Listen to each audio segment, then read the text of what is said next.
स्वागत है आप सभी का नालंदा यूनिवर्स 77 पर। कैसे हैं आप सब दोस्तों। आप हमारे यूट्यूब चैनल पर जाइए, आपको इंडियन पॉलिटी यानी कि भारतीय राज्य व्यवस्था, भारतीय संविधान, मॉडर्न हिस्ट्री यानी कि आधुनिक भारत, एंशिएंट हिस्ट्री यानी प्राचीन इतिहास, मिडाइवल हिस्ट्री यानी कि मध्यकालीन इतिहास, ज्योग्राफी, भूगोल, तमाम सारे इंपॉर्टेंट सब्जेक्ट का एमसीक्यू मिल जाएगा। दोस्तों यह वीडियोस जितने भी एमसीक्यू हैं हर एग्जाम के लिए इंपॉर्टेंट है और सभी के लिए इंपॉर्टेंट है। यह वीडियो एनसीईआरटी और तमाम सारे बुक को मिलाकर बनाया जाता है। हर टॉपिक हर लाइन से जहां से भी सवाल बन सकते हैं सभी के लिए बनाया जाता है। तो जाइए देखिए और अपने दोस्तों के साथ वीडियो को जरूर शेयर करिए। चलिए शुरू करते हैं वीडियो को।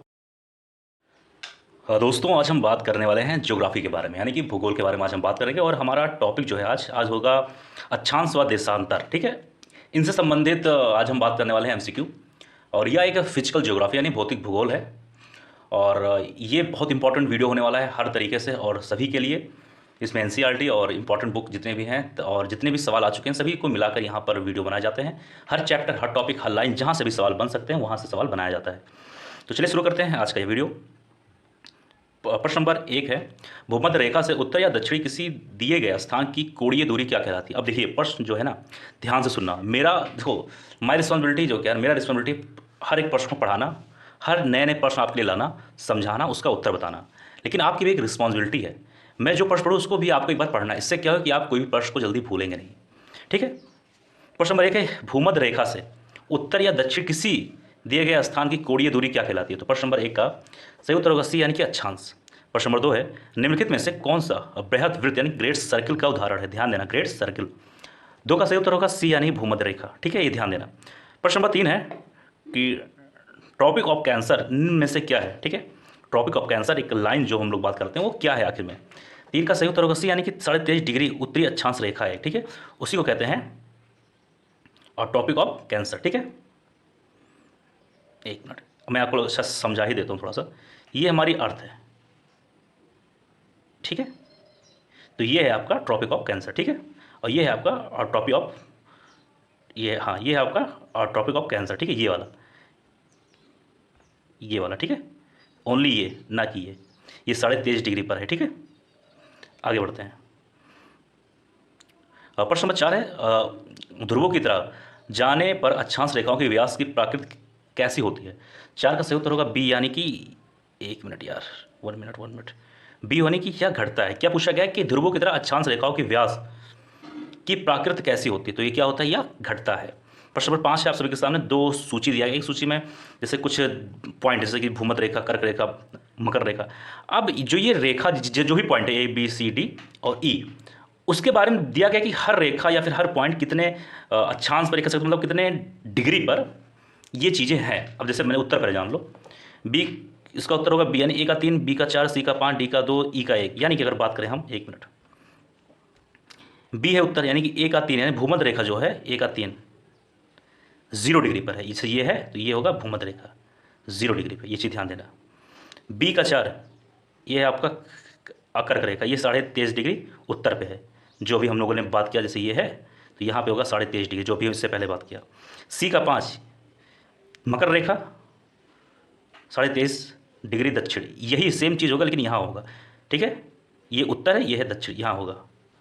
इसी तरह डी का 2 और ई का 1। ठीक है, समझ में आया। आगे बढ़ते हैं। प्रश्न नंबर 6 आप सभी के साथ, एक मिनट रुक जाओ यार, 6 पे आ जाइए, 6 पे आ जाइए। हाँ, एक मिनट, 1 मिनट। 6 आप सभी के सामने कि धरातल पर 1 डिग्री अक्षांश की दूरी निम्न में से किसके बराबर होती है। 6 का सही उत्तर होगा बी यानी कि 111 किलोमीटर। क्या पूछा गया, ध्यान देना, धरातल पर 1 डिग्री अक्षांश की दूरी कितनी होती है। अब जैसे कि देखिए 1 डिग्री, 2 डिग्री से मान लो बोला गया 22 डिग्री, तो 1 डिग्री जैसे कि मान लो ये है ठीक, ये है 0 डिग्री। अब 1 डिग्री, तो यहाँ से यहाँ तक अगर 1 डिग्री हम मान लेते हैं, चलो एक बार फिर से समझाता हूँ। ये है ठीक, ये है आपका भूमध्य रेखा। अब मान लो, एक उसे मान लो यहाँ से लेकर ये है 1 डिग्री है ठीक, तो 1 डिग्री हुआ तो इसकी दूरी कितनी होगी, 111 किलोमीटर ये बोला जा रहा है। ठीक है, बस और ज़्यादा दिमाग लगाने की आप लोग को जरूरत नहीं है, बस इतना ही कह रहा है। प्रश्न नंबर 7 है, भूमध्य रेखा के अतिरिक्त कौन सी अक्षांश रेखा पृथ्वी के दो बराबर भागों में विभाजित करती है। 7 का सही उत्तर होगा डी, कोई भी अक्षांश नहीं, ना ये करती है, ना ये करती है, ना ये करती। क्यों, क्योंकि 2 भागों में कौन बांटता है, ये भूमध्य रेखा। तो भूमध्य रेखा के अलावा कोई और है ही नहीं, क्योंकि भूमध्य रेखा 0 डिग्री पे होता है, तो ये हो गया नॉर्थ यानी उत्तर, ये हो गया साउथ यानी कि दक्षिण। अब भूमध्य रेखा के अतिरिक्त पूछा गया है, तो भैया भूमध्य रेखा के अतिरिक्त कैसे हो सकता है, क्योंकि एक मिनट, क्योंकि ये है 23.5, यहाँ पर होगा नॉर्थ पे 23.5, ये होगा साउथ पे 23.5, तो ये आधा कहाँ बांट पाएगा, और ये होगा 6.66 डिग्री नॉर्थ और ये होगा 6.66 डिग्री साउथ। तो सिर्फ आधा यही तो बांट पाएगा ना 0 डिग्री पे, समझ में आया। चलिए ये सब अभी तो हम लोग एमसीक्यू के बारे में बात कर रहे हैं, अभी आपको सिर्फ एक एमसीक्यू में बता रहा हूँ, एग्जाम में आप चीज़ों को मालूम हो। इसके बारे में तो अच्छे से वीडियोज़ आने वाली हैं, बहुत जल्द आएंगी हर सब्जेक्ट से संबंधित। प्रश्न नंबर 8 पे आ जाइए। मकर रेखा द्वारा 23.5 डिग्री दक्षिणी अक्षांश वृत्त निम्नलिखित में से कहाँ से होकर गुजरती है। 8 का सही उत्तर होगा बी यानी कि मालागाशी। 9 है वह काल्पनिक रेखा जो पृथ्वी को 2 भागों में बांटती है वह क्या कहलाती है। 9 का सही उत्तर होगा ए या भूमध्य रेखा, अभी हम लोगों ने बात किया। प्रश्न नंबर 10 है आप सभी के सामने। अक्षांश भूपृष्ठ पर भूमध्य रेखा के उत्तर या दक्षिण एक बिंदु की कोणीय दूरी है तो उसे क्या कहते हैं, तो उसके बारे में पूछा गया है। सही उत्तर होगा बी भूमध्य रेखा से मापी जाती है। ध्यान देना क्या पूछा गया, अक्षांश भूपृष्ठ से कोई भी चीज़ होगा तो ये भूमध्य रेखा पे जो भूमध्य रेखा है 0 डिग्री पर कोई भी चीज़ मापना हो कि ये कहाँ है ये कहाँ है या कुछ भी चीज़, तो यहीं से होकर हम लोग देखेंगे ना, बस वही पूछा गया, कुछ नहीं। प्रश्न नंबर 11 पर आ जाइए, एक मिनट थोड़ा सा छोटा कर लिया जाए इसको।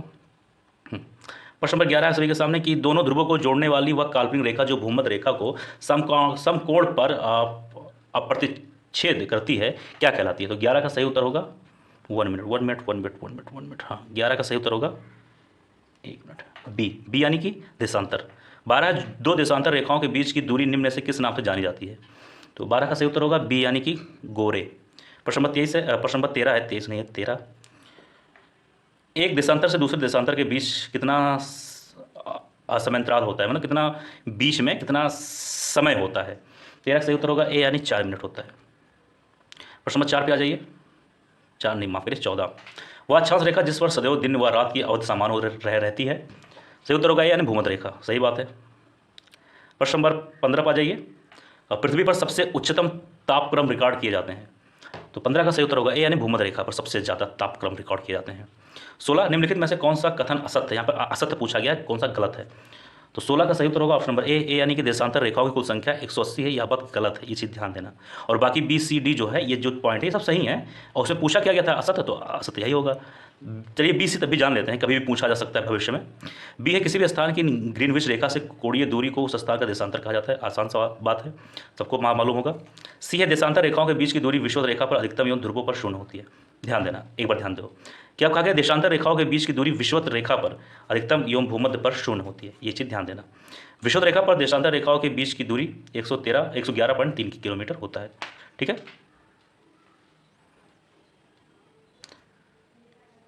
अब देखिए आप लोग को अपने सोचा थोड़ा सा क्यों ना मैं समझा दूं, हो सकता है बहुत सारे बच्चे कंफ्यूज हो। जैसे ये हमारी है पृथ्वी, तो एक जो हम लोग ये सब बात करते हैं ना, कर्क रेखा, मकर रेखा, देशांतर रेखा, अक्षांश रेखाएं, ये होती नहीं है एक्चुअली कि जैसे ये हमारा पृथ्वी है तो ऐसे रेखा खींचा गया तो मतलब कहीं जाओगे तो ये रेखा मिल जाएगा कि ये रेखा है। ये काल्पनिक चीज़ें हैं, ठीक है, ऐसा हम लोगों ने माना है सब चीज़ों को देखने के लिए, सेट करने के लिए, वो सब हम आगे बात करेंगे, लेकिन मोटे मोटे तौर पर आप जान जाओ कि ये है अक्षांश, ठीक है, ये वाली चीज़ें ये, ठीक है, और ये है देशांतर रेखाएं, ये एक मिनट को एक मिनट ये ओके, ये ठीक, समझ में आया आप लोग को। ये है आपका देशांतर। खैर ये तो बात होगी। अभी हम लोगों ने इससे पहले क्या बात किया, 23.5 डिग्री पर ऊपर यहाँ पर होता है कर्क रेखा नॉर्थ पे, और नीचे होता है मकर रेखा, और बीच में क्या होता है भूमध्य रेखा, और भूमध्य रेखा ही 2 बराबर हिस्सों में इसको बांटता है। नॉर्थ में होगा कर्क रेखा है, ध्यान रखना भूलना मत, और साउथ यानी कि दक्षिण में होगा मकर रेखा, दोनों का कोण एक ही जैसा होता है। ये मैंने मोटे मोटे तौर पर सिर्फ आपको ऐसा समझा दिया है, ठीक है, कि आप जानकारी में रहे। आगे हम लोग बात करेंगे, अच्छे वीडियोज़ आएंगे विस्तार पूर्वक, उस पर हम अच्छे से बात करेंगे। खैर तो मुझे लगता है कि आप लोग को प्रश्न नंबर 17 का जवाब मिल चुका है, बी होगा, ठीक है। किसी भी स्थान की प्रधान यमोत्तर से कोणीय दूरी को उस स्थान का अक्षांश कहा जाता है। 18 पे आ जाइए, 2 अक्षांश रेखाओं के बीच की दूरी लगभग कितनी होती है। तो 18 का सही उत्तर होगा सी यानी कि 111 किलोमीटर। 1 मिनट। प्रश्न नंबर आ जाइए, बात करें 19 पर, 1 डिग्री देशांतर की सर्वाधिक दूरी कहाँ पर होगी। 19 का सही उत्तर होगा सी यानी विषुवत रेखा पर, सी होगा सी। आगे बढ़े प्रश्न नंबर 20 पे, 1 मिनट।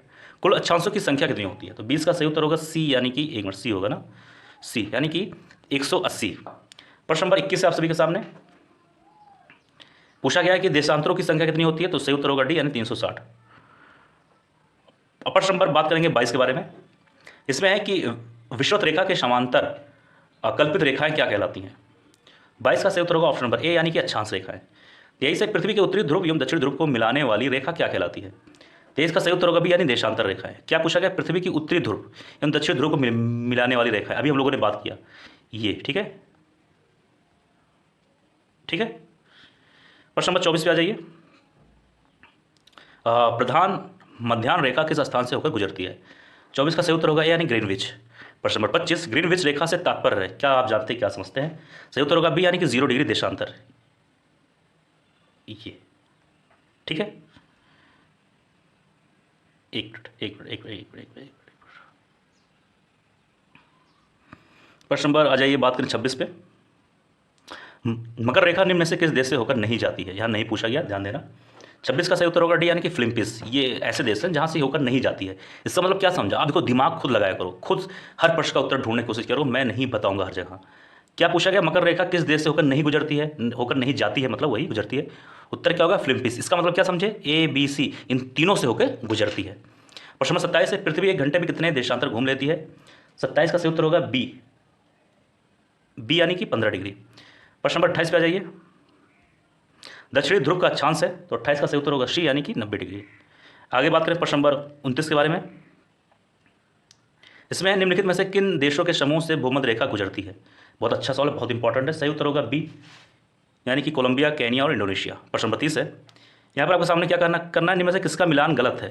किसका मिलान गलत है ये आपको बताना है। जैसे लिखा है कि कर्क रेखा 23.5 डिग्री उत्तरी अक्षांश भी है, मकर रेखा ऐसे सामने लिखा हुआ है, तो बताना है कौन सा गलत है, मिलान किसका गलत है। तो 30 का सही उत्तर होगा जैसे फिलहाल बी, बी यानी 2 3, यानी बात करें मकर रेखा 23.5 66 डिग्री होगा, ये गलत है, अभी हम लोगों ने पढ़ा है। तीसरा क्या? अंतर्राष्ट्रीय दिनांक रेखा 0 डिग्री रेखांश, ये भी गलत है, ठीक है। हम लोगों ने ये सब चीज़ें पढ़ा है, ध्यान दीजिएगा।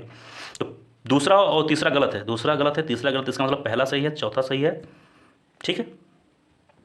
प्रश्न नंबर 31 पे आ जाइए। यहाँ पे पूछा गया है कि देशांतरीय दूरी 1 घंटे के समांतराल के बराबर होती है, तो 31 का सही उत्तर होगा ए यानी कि 15 डिग्री। प्रश्न नंबर 32 है, कर्क रेखा कहाँ से नहीं गुजरती? नहीं पूछा गया, ध्यान देना। 32 का सही उत्तर होगा बी यानी कि नेपाल से होकर नहीं गुजरती है। अगर मैं कह दूँ कि कर्क रेखा किस देश से होकर गुजरती है, तो आप क्या उत्तर देंगे? उत्तर में होगा म्यांमार और बांग्लादेश और चीन, ठीक है। इस समय जो आप देख रहे हैं आपके ऑप्शन, और क्या पूछो नहीं गुजरती है? नेपाल। और यहाँ पे पूछा गया सवाल में नहीं गुजरती है, तो नेपाल होगा। प्रश्न नंबर आपके सामने है 33, उत्तरी गोलार्ध में भू धरातल अधिकतम है, तो 33 का सही उत्तर होगा ए यानी 30 डिग्री नॉर्थ, 40 डिग्री नॉर्थ। आगे बात करें प्रश्न नंबर 34, मानचित्र पर स्थित अक्षांश एवं देशांतर रेखाओं के बारे में निम्नलिखित में से कौन सा कथन सत्य है? यहाँ सत्य पूछा गया है। 34 का सही उत्तर होगा बी यानी दोनों एक दूसरे को लंबवत काटती हैं। 35 है, यहाँ पर दिन तथा रात एक समान होते हैं। 35 का सही उत्तर होगा सी यानी भूमध्य रेखा पर, हम लोग इसके बारे में भी बात कर चुके हैं। 36 है, निम्नलिखित नगरों में कौन सा एक भूमध्य रेखा के सर्वाधिक निकट है? भूमध्य रेखा के सर्वाधिक मतलब ये है भूमध्य रेखा जो कि 0 डिग्री पे है, इसके निकट पूछा गया, आसान सवाल है। 36 का सही उत्तर होगा डी यानी कि सिंगापुर। प्रश्न नंबर 37 पे आ जाइए, थोड़ा छोटा कर लिया जाए इसको। 37 में बात किया जा रहा है निम्नलिखित देशों पर आपको विचार करना है, जैसे ऑस्ट्रेलिया, नामीबिया, ब्राजील, चिली। पूछा गया इनमें से कौन कौन से होकर, इन देशों में से मकर रेखा किन किन देशों से होकर मतलब गुजरती है? 37 का उत्तर होगा डी यानी 1 2 3 4, तीनों से, मतलब चारों से गुजरती है। अगर बात करें मकर रेखा, अब आपको बताना है कि मकर रेखा है कहाँ। मकर रेखा ये हो गया भूमध्य, ये हो गया कर्क, ये हो गया मकर। अब मकर क्या है? 23.5 डिग्री पर है, ठीक। अब क्या पूछा गया कि मकर रेखा 4 देश से होकर गुजरती है, ऑस्ट्रेलिया, नामीबिया, ब्राजील और चिली, जो भी ऑप्शन दिया था चारों से गुजरती है। 38 से भूमध्य रेखा निम्नलिखित में से किस देश से होकर नहीं गुजरती? नहीं पूछा गया, ध्यान देना। तो 38 का सही उत्तर होगा बी यानी कि मैक्सिको। ये हो गया अर्थ, मतलब पृथ्वी, ये है भूमध्य रेखा 0 डिग्री पे। क्या कहा गया कि कहाँ से होकर नहीं गुजरती है? ये होगा मैक्सिको। इसका मतलब कीनिया, इंडोनेशिया और ब्राजील इसके लाइन में ही कहीं ना कहीं होंगे जहाँ से लाइन गुजरती है। समझ में आया? प्रश्न नंबर 39 पे आ जाइए। मानचित्र व ग्लोब पर पाई जाने वाली प्रतिच्छिद रेखाओं को क्या कहते हैं? 39 का सही उत्तर होगा सी यानी भौगोलिक रेखाजाल। प्रश्न नंबर 40 है, 49 डिग्री नॉर्थ अक्षांश किस किस के बीच सीमांकन करता है? 40 का सही उत्तर होगा डी यानी अमेरिका और कनाडा। तो दोस्तों यह था आज का वीडियो। मुझे उम्मीद है आपको सभी को वीडियो पसंद आया हो। किसी भी सवाल में कोई डाउट, कोई परेशानी, कोई भी चीज़ आपको ना समझ में आया हो, कोई डाउट हो, जरूर कमेंट बॉक्स में लिखिए। वैसे फिलहाल ये तो MCQ है, आप सभी के लिए हर सब्जेक्ट, हर टॉपिक, हर चैप्टर से विस्तार से वीडियोज़ आते रहेंगे। मिलते हैं किसी और वीडियो में। आप स्वस्थ रहें, अच्छे रहें। जय हिंद, जय भारत।